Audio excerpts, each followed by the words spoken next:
السلام علیکم دوستو، میں ساق احمد اپنے چینل للہ پراپرٹی ایکسپرٹ کے ساتھ آپ کے سامنے آج کی اس ویڈیو کا آغاز دوستوں ایک اچھی بات سے کرتے ہیں، حدیث نبوی صلی اللہ علیہ وسلم سے کرتے ہیں۔ رسول اللہ صلی اللہ علیہ وسلم نے فرمایا، اللہ تعالیٰ کا بھی معاف فرمائے گا سننے والے اور سنانے والے دونوں کے لیے، الجنۃ اقرب الی احدکم من شراک نعلہ والنار مثل ذلک، مطلب جنت تمہارے جوتے کے تسمے سے بھی زیادہ تم سے قریب ہے اور جہنم بھی اسی طرح۔ اب دوستو اس میں ہم نے فیصلہ کرنا ہے، ہم نے ڈسیزن لینا ہے، ہم نے اللہ تعالیٰ سے جنت والی زندگی کے لیے دعائیں کرنی ہے تاکہ اللہ تعالیٰ ہمیں ان لوگوں کی لسٹ میں شامل کرے جن کو اللہ تعالیٰ پسند فرماتا ہے، جن سے اللہ تعالیٰ راضی ہو جاتا ہے، نہ کہ ان لوگوں کی لسٹ میں شامل ہونے کے لیے ہم نے کوشش کرنی ہے کہ جن سے اللہ تعالیٰ کی ناراضگی اور غضب کا وعدہ کیا ہوا ہے۔ تو اب ہمیں اچھے راستے کی، نیک راستے کی ساری باتیں پتہ ہیں، اور اب جتنا ہو سکے ہمیں اپنے معاملات کو، اپنے اخلاقیات کو، اپنے شرعی احکامات کو جو اللہ تعالیٰ کی طرف سے ہمارے شریعت میں، ہمارے دین میں ہیں، اس کو پورا کریں، ہر ممکن طریقے سے پورا کریں، اور پھر اللہ پہ چھوڑ دیں۔ کیونکہ لوگ تو کہتے ہیں جی میں نے اللہ پہ چھوڑا ہوا ہے۔ اللہ پہ چھوڑا ہوا ہے کس طریقے سے چھوڑا ہوا ہے؟ اللہ تعالیٰ نے آپ کو بھی ذمہ داری دی ہوئی ہے، اپنی تیاری پوری کریں، اپنا کنٹرول پورا کریں جو آپ کر سکتے ہیں، کیونکہ اللہ نے آپ کو اختیار دیا ہوا ہے اپنی مرضی کرنے کا کہ آپ چوائس بیس پہ ہیں دنیا میں، آپ نے اچھائی کو بھی دیکھنا ہے اور برائی کو بھی دیکھنا ہے، سیدھا راستہ بھی آپ کے پاس ہے، غلط راستہ بھی آپ کے سامنے ہے، آپ نے دونوں میں سے کسی ایک راستے کو چننا ہے۔ تو اس میں آپ نہیں بلیم کر سکتے، نہ خاصہ نہ اللہ تعالیٰ کو، نہ کسی شخص کو۔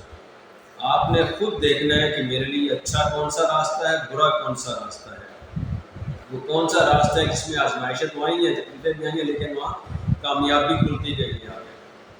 اور وہ راستہ جس میں ہم آسانی ڈھونڈنے کے لیے گھستے ہیں، لذتیں ڈھونڈنے کے لیے گھستے ہیں، دنیا میں سکون لینے کے لیے ڈھونڈتے ہیں، اس میں ہمیشہ برائی کی طرف ہی گئے ہیں ہم لوگ، ہمیشہ جہنم کی طرف ہی گئے ہیں،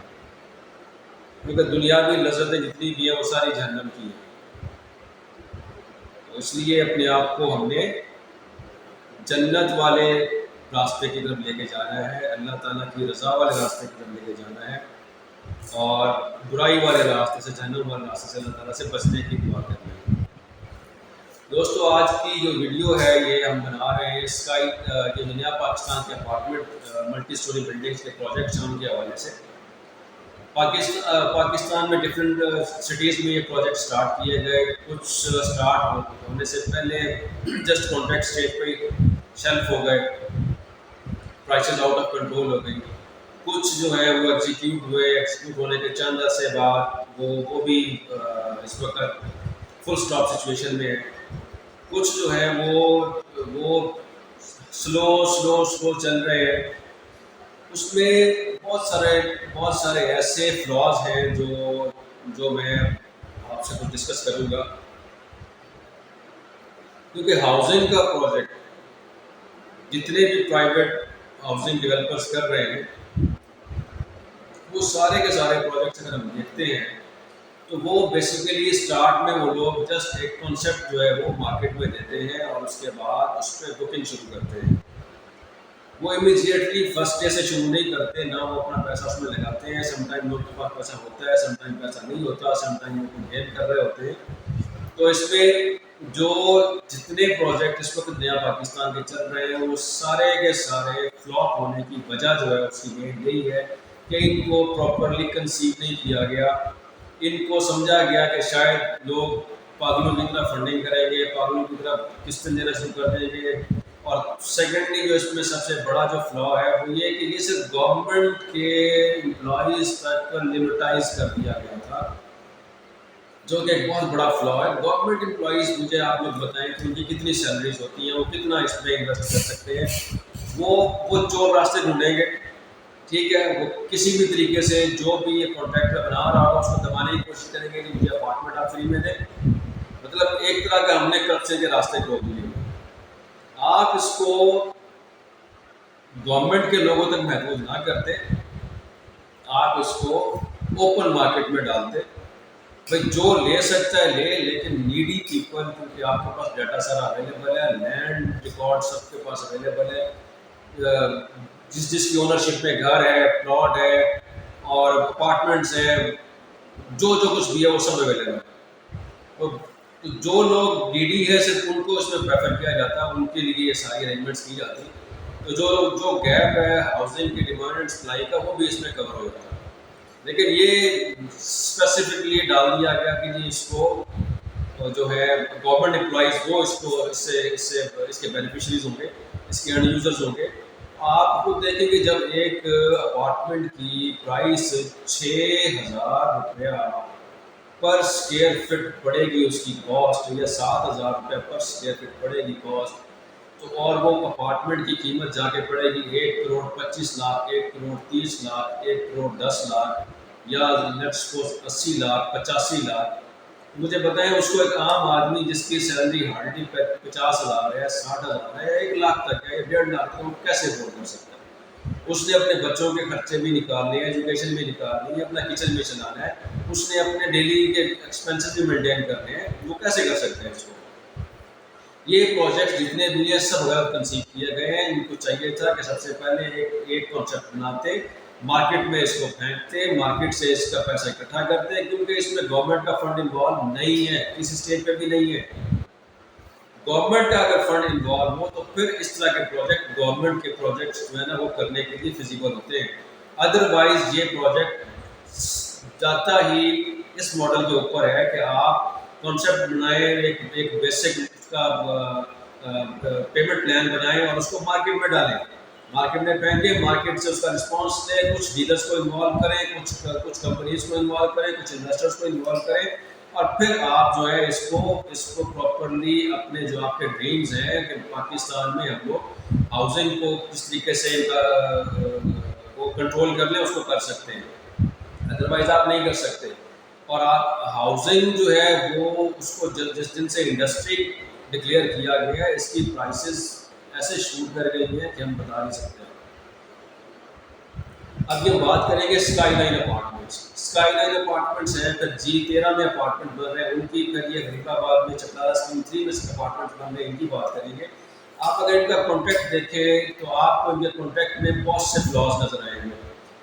کہیں پہ انڈر ایسٹیمیشن ہے کوانٹٹیز کی, کہیں پہ ڈرائنگس کو کنسیڈر نہیں کیا گیا, کہیں پہ کچھ ایسے ایکٹیویٹیز مس کر دی گئی, کچھ ایسے بجٹ کو شارٹ کرنے کے لیے کچھ عجیب طریقے سے پلے کیا گیا. اب آپ مجھے ایک سمپل سی بات بتائیں, ایک بلڈنگ ہے جس کے اوپر ہم کہتے ہیں جی جس کی 11 اسٹوریز بننی ہے یا 12 اسٹوریز بننی ہے, تو آپ اس کی کوانٹٹیز کم کیسے کر سکتے ہیں؟ آپ نے جب ایک ڈیسائیڈ کر لیا ہوا ہے کہ ڈیزائن کانسیپٹ آپ نے بنا لیا کہ میں نے 12 اسٹوریز پہ جانا ہے, اور آپ اس کا جو ٹینڈر ڈاکیومنٹ ہے, جو BOQ ہے, اس پہ آپ جاتے ہیں تو پتہ چلتا ہے کہ اس میں آپ کے پاس جو اسٹیل ہے وہ ایک اپارٹمنٹ بلڈنگ کا بھی کمپلیٹ نہیں ہے. اور آپ اس کے اس کو ملٹیپلائی کر رہے ہیں, ان اپارٹمنٹس کو, ساری کوانٹٹیز کو 10 کے اوپر اپلائی کر رہے ہیں, 20 کے اوپر اپلائی کر رہے ہیں, 5 کے اوپر اپلائی کر رہے ہیں. آپ کے پاس تو ایک کی کوانٹٹیز پوری نہیں ہے. اور یہ کامن سینس کی بات ہے کہ ایک بلڈنگ بنانے میں اگر فرض کریں ہم کہتے ہیں کہ اس میں 1 کروڑ برکس لگتی ہیں, 1 کروڑ برکس لگتی ہیں, آپ وہ بلڈنگ 50 لاکھ برکس میں کیسے بنا سکتے ہیں؟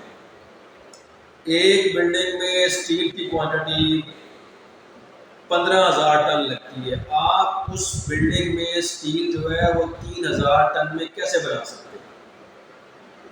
یہ ایسے بڑے فلاز ہیں. پھر ان کلاسز کچھ ایسی ایکٹیویٹیز جو انفورسین ہوتی ہیں, جسے ہم سم ٹائم انفورسنگ کیا کہ اس کو اس میں کور کرتے ہیں،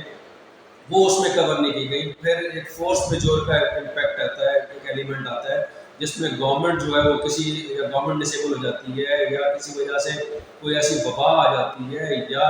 کوئی اسٹرائک ہو جاتی ہے، کسی طرح کا بھی ڈس آرڈر ہوتا ہے جس میں ایکٹیویٹی جو ہے وہ پروجیکٹ جو ڈسکنٹینیو ہوتا ہے، اور وہ ٹائم اسپین اس کے لیے ہر حالت میں ڈپارٹمنٹ اور جو کنسلٹنٹ اور جو کانٹریکٹر ہیں وہ اس میں کچھ ریلیف لیتے ہیں. اور پھر جب پرائسز ویری کرتی ہیں تو پرائسز کا بھی امپیکٹ اس میں آتا ہے، کیونکہ پرائسز آپ کی آج سے اگر آپ جاتے ہیں 2 سال پہلے جب یہ کانٹریکٹ سائن ہوئے 2-2.5 سال پہلے، اس وقت ہم دیکھیں اسٹیل کی پرائس 1,15,000 1,10,000 روپے ٹن تھی. ابھی آپ اسٹیل کو دیکھیں 2.5 لاکھ روپے ٹن پہ چلا گیا. آپ برکس کو دیکھیں، سیمنٹ کی بوری دیکھیں، اس وقت 1,200 روپے کی 1,300 روپے کی بک رہی ہے. برکس دیکھیں وہ اس وقت آپ کی 2,000-2,500 روپے پر تھاؤزینڈ پہ چلی گئی ہے، سوری 20,000-25,000 پر تھاؤزینڈ پہ چلی گئی ہے. آپ خود دیکھیں یہ تو بیسک چیزیں ہیں جس کے بغیر کنسٹرکشن ہو ہی نہیں سکتی. ان کی اگر پرائسز اس طرح چلی گئی ہیں تو باقی کی کیا حالات ہوں گے. پھر سب سے امپورٹنٹ رول ہوتا ہے اس میں کنسلٹنٹ کا. کنسلٹنٹ کسی ایک پارٹی کے ساتھ نہیں ہوتا، کبھی بھی وہ کلائنٹ کا کنسلٹنٹ نہیں ہوتا، نہ وہ کانٹریکٹر کا کنسلٹنٹ ہوتا ہے. وہ یونیورسلی ایکٹ کرتا ہے، وہ پروجیکٹ کو لے کے چل رہا ہوتا ہے، پروجیکٹ کی سکسیس جو ہے نا اس پر ڈپینڈ کر رہی ہوتی ہے، کیونکہ اس نے کانٹریکٹر کی جتنی بھی چیزیں ہیں اس کو میرٹ پہ جسٹیفائی کرنا ہوتا ہے، کلائنٹ کو اس پہ ایگری کرانا ہوتا ہے. لیکن یہاں میں نے کچھ چیزیں دیکھی ہیں کہ کنسلٹنٹ جو ہے وہ کلائنٹ کی خوشنودی حاصل کرنے کے لیے اس کے اندر گھسا ہوا ہوتا ہے کہ بھائی یہ کانٹریکٹر کے کو اس طرح دبا دو، کانٹریکٹر کو یہ کر دو، کانٹریکٹر کے ساتھ وہ کر دو. کس لیے آپ کا یہ رول ہے. آپ اس پروجیکٹ کا سب سے بڑا فلا یہی ہے کہ کنسلٹنٹ جو اپنا رول پلے نہیں کر پا رہا، یا کنسلٹنٹ انڈر کیپیسٹی ہے، یا کنسلٹنٹ جو ہے وہ کیپیبل ہی نہیں ہے کہ وہ پروجیکٹ کو انالائز کر سکے. ایک کنسلٹنٹ کو پتہ ہی نہیں ہے کہ اس کا جو پروجیکٹ ہے اس کی کوانٹٹیز کتنی لگنی ہے اور کتنی اس وقت ہے، یا اس کے کانٹریکٹ میں کون کون سی کلاسز مس ہیں، یا کلیمز کو اس نے کس طرح ہینڈل کرنا ہے. تو وہ کنسلٹنٹ اس کی مجھے بتائیں اس کی ایلیجیبلٹی یا اس کا اسٹیٹس کیا ہوگا، وہ کہاں اسٹینڈ کرے گا. تو سب سے بڑا فلا جو ہے ان پروجیکٹس کا وہ یہی ہے کہ اس میں جو ٹیمز اس وقت اویلیبل ہیں وہ ٹوٹل ہی نان پروفیشنل ہیں، جن کا بیک گراؤنڈ جو ہے وہ جسٹ ایڈمنسٹریشن سے ہے، جسٹ پی آر بنانے سے ہے، پی آر شپ سے ہے. کسی کا بھی ٹیکنیکل بیک گراؤنڈ نہیں ہے، کوئی بندہ بھی ان پروجیکٹس کو لے کے چلنے والا نہیں ہے. تو اس لیے کوئی ایسی ٹیم بنائی جائے جو ان پروجیکٹس کو ایویلویٹ کرے، ان کے جتنے بھی کانٹریکٹس ہیں ان کو ریویو کرے، ان کے جتنے بھی بی او کیوز ہیں ان کو ریویو کرے، ڈرائنگس کو ریویو کرے، اور اس کے بعد پھر اس پر ڈیسیجن لے کہ اس کے لیے وہ کون سی ٹیم کو لے کے آئیں گے، کس طرح سے ان پروجیکٹس کو سکسیسفل کریں گے. یہ پبلک منی ہے، یہ لوگوں کی جو سیونگز ہیں یہ اس میں وہ آئی ہوئی ہے، انہوں نے بکنگ کی ہے. یہ کوئی کسی خدا نہ راستہ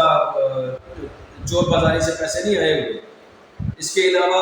پھر اس میں کرپشن کے بڑے بڑے منہ کھولنے کی کوشش کی گئی. وہ ایک پروجیکٹ انڈر ایسٹیمیٹ کیا ہوا ہے، اس کی کوانٹیز انڈر ایسٹیمیٹ کی ہوئی، اس میں سے اور کرپشن کے لیے کیا نکالنا ہے. اس لیے مہربانی کریں ایک ایسا اسٹرانگ بورڈ بنائیں جو ان پروجیکٹس کی ایویلویشن کرے، اور اس کے اوپر کسی منسٹر کی بجائے ڈائریکٹ سی ایم،